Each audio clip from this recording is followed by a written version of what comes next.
శ్రీ గురుభ్యో నమః. మహాగణాధిపతి నమః. శివాయ నమః. శ్రీ కామేశ్వరి నమః.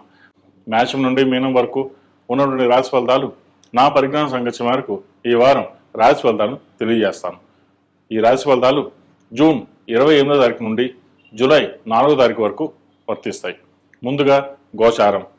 వృషభ రాశిలో కుజుడు, మిథున రాశిలో రవి, కర్కాటక రాశిలో బుధుడు, శుక్రుడు, గురువు, సింహరాశిలో కేతువు, కుంభరాశిలో రాహు, మీన రాశిలో శని.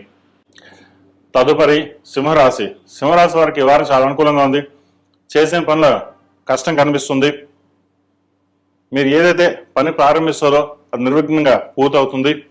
రాశ్యాధిపతి అయిన రవి లాభస్థానంలో ఉన్నారు. ద్వితీయ లాభాధిపతి అయిన బుధుడు వ్యయంలో ఉన్నారు. లాభాధిపతి చతుర్థాధిపతి అయిన శుక్రుడు వ్యయ స్థానంలో ఉన్నారు.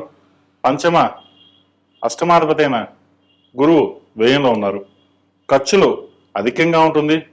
ఏ పని చేసినా ₹1కి 10 రూపాయలు ఖర్చు పెడితే కానీ మనకి వెళ్ళదు అన్నట్టుగా ఉంటుంది. ఎక్కడికైనా సరే డబ్బుతోటే ముడిపడి ఉంటుంది. అది ఉద్యోగపరంగా కావచ్చు, వ్యాపార పరంగా కావచ్చు. డబ్బు ఉంటేనే మనకి రెస్పెక్ట్ ఉంటుంది. డబ్బు లేకపోతే రెస్పెక్ట్ ఎవరు, అది కుటుంబంలో అయినా సరే బయట అయినా సరే అనే ఒక నిర్ణయానికి వస్తారు. అయితే దైవానుగ్రహం వల్ల మీరు ఏదైతే కార్యక్రమం తలుచుకుంటారో అది నెరవేరుతుంది, ముందుకు వెళ్తుంది. గృహ సంబంధించిన విషయవహారాలు, ఒక ఫ్లాట్ కానీ ఇల్లు కానీ కొనాలనుకుంటారు. అది ఈ వారం అడ్వాన్స్ ఇవ్వడం అనేది జరుగుతుంది. అదేవిధంగా ఎప్పుడో కొన్న స్థిరాస్తి విలువ పెరుగుతుంది. దాన్ని అమ్మేసి ఇంకో చోట ఇన్వెస్ట్మెంట్ చేయాలి, దాంట్లో ఉన్న కొంత డబ్బుని సేవింగ్స్ చేసుకోవాలనే ఆలోచన ఎక్కువగా ఉంటుంది. అదేవిధంగా విదేశీ సంబంధించిన విషయవహారాలు, విదేశాలకు వెళ్ళాలనుకునే వారికి మంచి అవకాశాలు కలిసి వస్తుంది. దూర ప్రాంత ప్రయాణాలు కలిసి వస్తుంది. ఎక్కడికైనా పనికి ఏదైనా సరే బయటికి వెళ్ళేటప్పుడు ఆదిత్య హృదయం పఠించి ముందుకు వెళ్ళండి. ఆ పని దిగ్విజయంగా పూర్తవుతుంది. అదేవిధంగా సంతానం సంబంధించిన విషయవహారాల్లో, వివాహ సంబంధించిన విషయవహారాల్లో ఒక కొలిక్కి రావడం, సంతానం మంచి సంబంధం అనేది కుదురుతుంది. ఆరోగ్యపరంగా చిన్న చిన్న ఇబ్బందులు ఏవైతే ఉన్నాయో అవి సమస్యపోతాయి. నూతన ఉద్యోగ ప్రయత్నాలకు వీరికి నూతన ఉద్యోగ ప్రయత్నాలు చేసే వారికి ఈ వారం చాలా వరకు అనుకూలంగా ఉంది. ఈ రాశిలో జన్మించిన విద్యార్థులకు చక్కగా ఉందని చెప్పొచ్చు. ప్రభుత్వ పరంగా రావాల్సిన బెనిఫిట్స్, స్కాలర్షిప్స్ వీరికి లభిస్తుంది. దూర ప్రాంత ప్రయాణాలు, వైద్య వృత్తిలో ఉన్న వారికి, సాఫ్ట్వేర్ రంగంలో ఉన్న వారికి, విదేశాలు వెళ్ళాలనుకున్న వారికి ఇది చక్కటి కాలం అని చెప్పొచ్చు. ప్రయత్నాలు ప్రారంభించండి. అదేవిధంగా విదేశాల్లో స్థిర నివాసం కోసం ఏర్పాటు చేసుకుంటున్న వారు ఏవైతే అప్లికేషన్స్ పెడుతున్నారో చక్కగా ఈ వారం పెట్టండి, మంచి ఫలితాలు సంప్రాప్తిస్తాయి. ఈ రాశిలో జన్మించిన స్త్రీలకు ఈ వారం చాలా వరకు అనుకూలంగా ఉంది. అయితే ఎక్కువగా స్ట్రెస్ అనేది ఉంటుంది. అష్టమ శని నడుస్తుంది, ఆందోళనకరంగా ఉంటుంది. సప్తంలో రాహు ఉన్నారు. ఏది చేస్తే బాగుంటుంది, ఏది చేయకపోతే బాగుంటుంది, ఎవరైనా అనుకుంటారు. కానీ మీరు చేసే నిర్ణయాలు కావచ్చు, మీరు చేసే పని కావచ్చు, మీరు తీసుకునే నిర్ణయాలు కావచ్చు లాభసాటిగా ఉంటాయి. ఒకరిని ఇబ్బంది పెట్టకుండా మీకు మీరుగా చేసే ప్రయత్నాలు ఏవైతే ఉన్నాయో అది సఫలీకృతం అవుతుంది. అయితే భార్యాభర్తల మధ్య చిన్న చిన్న డిస్టర్బెన్స్ అనేది వస్తుంది. వాటి విషయంలో కొంత జాగ్రత్త వహించండి. అదేవిధంగా సాఫ్ట్వేర్ రంగంలో ఉన్న వారికి, రియల్ ఎస్టేట్ రంగంలో ఉన్న వారికి, అడ్మినిస్ట్రేషన్, చార్టెడ్ అకౌంట్స్, ఫినాన్స్ సెక్టర్స్లో ఉన్న వారికి, సినీ కళా రంగంలో ఉన్న వారికి చాలా అనుకూలంగా ఉంది. మంచి భవిష్యత్ మీద ఆశతోటి మీరు తీసుకున్న నిర్ణయాలు లాభసాటిగా ఉంటుంది. భూ సంబంధించిన వ్యవహారాలు, కొత్త ప్రాజెక్టు విషయంలో ఒక కొలికి వస్తుంది. కొత్త ప్రాజెక్టులు చేతికి అందుతాయి.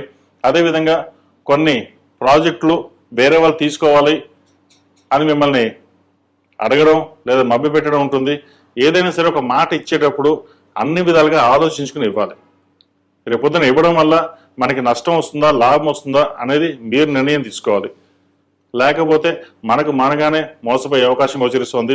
ఎవరికైనా డబ్బులు చేతికి ఇవి ఇచ్చినట్లయితే అది మళ్ళీ తిరిగి రావు. అప్పు విషయంలోనూ, లోన్ల విషయంలోనూ, క్రెడిట్ కార్డు విషయంలోనూ, షూరిటీ సంతకాల విషయంలోనూ తప్పకుండా జాగ్రత్త వహించడం చెప్పదగినది. ఏదైనా లోన్ కావాలంటే పర్సనల్ లోన్ పెట్టడం కానీ, క్రెడిట్ కార్డు వాడుకోవడం లేదా వేరే ఫ్రెండ్స్ క్రెడిట్ కార్డు వాడడం వల్ల నష్టపోయే అవకాశం గోచరిస్తోంది.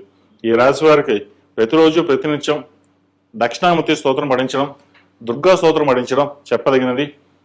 అదేవిధంగా వీరికి అష్టమ శని నడుస్తుంది కాబట్టి అఘోర పాశుపత హోమం చేయించడం చెప్పదగిన సూచన. ఒక శనివారం నాడు కానీ మంగళవారం నాడు కానీ ఆంజనేయ స్వామివారికి వడమాల వేయండి. తద్వారా మంచి ఫలితాలు సంప్రాప్తిస్తాయి. ఈ రాశిలో జన్మించిన వారికి కలిసి వచ్చే సంఖ్య 4, కలిసి వచ్చే రంగు తెలుపు. ఏదైనా పని మీద బయటకు వెళ్ళేప్పుడు ఆదివారం కానీ శుక్రవారం కానీ వెళ్ళండి, మంచి ఫలితాలు సంప్రాప్తిస్తాయి. తదుపరి మకర రాశి. మకర రాశి వారికి ఆదాయం తక్కువ, ఖర్చు ఎక్కువగా ఉంటుంది. వచ్చిన ఖర్చు ఏం చేయాలో ఎలా చేయాలో అర్థం కాదు. వచ్చిన రూపాయికి 10 రూపాయలు ఖర్చు ఉంటుంది. ప్రతి చిన్న విషయానికి నిరాశపడడం, నిస్పృహ రావడం అనేది ఉంటుంది. ద్వితీయంలో రాహు వీరికి అంత అనుకూలంగా లేదు. మనసు పరిపరివేగా ఉంటుంది.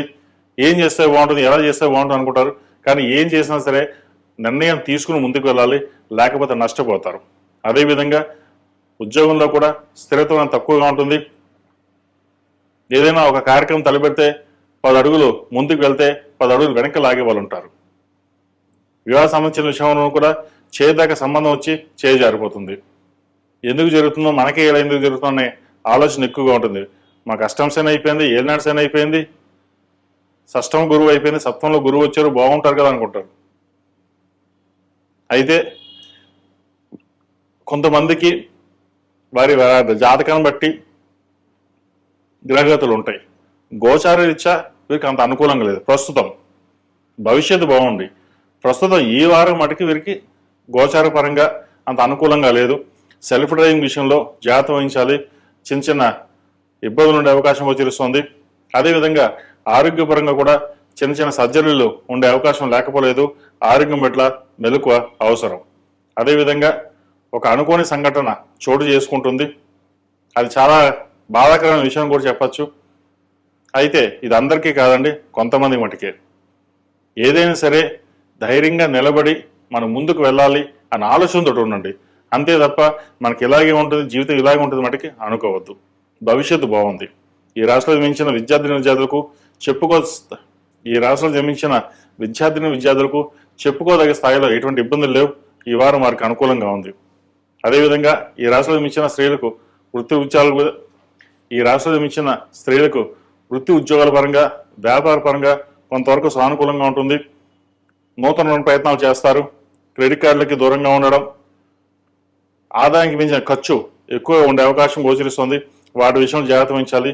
సోదరులతోటి విభేదాలు రాకుండా చూసుకోవాలి. స్థిరాస్తులకు సంబంధించిన విషయవరాలు, కోర్టు సంబంధించిన విషయవరాలు కాస్త చికాకు పడుతుంది. ఏది ఏమైనప్పటికీ ఉద్యోగరీత్యా కొంతవరకు బాగున్నాం, ఉద్యోగాన్ని చేసుకుని వెళ్దాం అన్న ఆలోచనతోటి ఉంటారు. అదేవిధంగా ముందుకు వెళ్ళండి. ఈ రాశిలో జన్మించిన వారు ప్రతిరోజు ప్రతినిత్యం ఓం నమస్తే ఒత్తులతోటి, హనుమాన్ ఒత్తులతోటి దీపారాధన చేయడం, మంగళవారం నాడు, శనివారం నాడు ఆంజనేయ స్వామి వారికి ఆకుపూజ చేయడం చెప్పదగిన సూచన. అదేవిధంగా ద్వితీయంలో రాహు ఉన్నారు కాబట్టి సుబ్రహ్మణ్య స్వామి వారికి ఆరాధన చేయడం, సుబ్రహ్మణ్య స్తోత్రం పఠించడం, లేదా 6 మంగళవారాలు సుబ్రహ్మణ్య స్వామికి అభిషేకం చేయడం చెప్పదగిన సూచన. ఈ రాశిలో జన్మించిన వారికి కలిసి వచ్చే సంఖ్య 3, కలిసి వచ్చే రంగు నావీ బ్లూ. ఏదైనా పని మీద బడినప్పుడు శుక్రవారం నాడు కానీ శనివారం నాడు కానీ వెళ్ళండి, మంచి ఫలితాలు సంప్రాప్తిస్తాయి.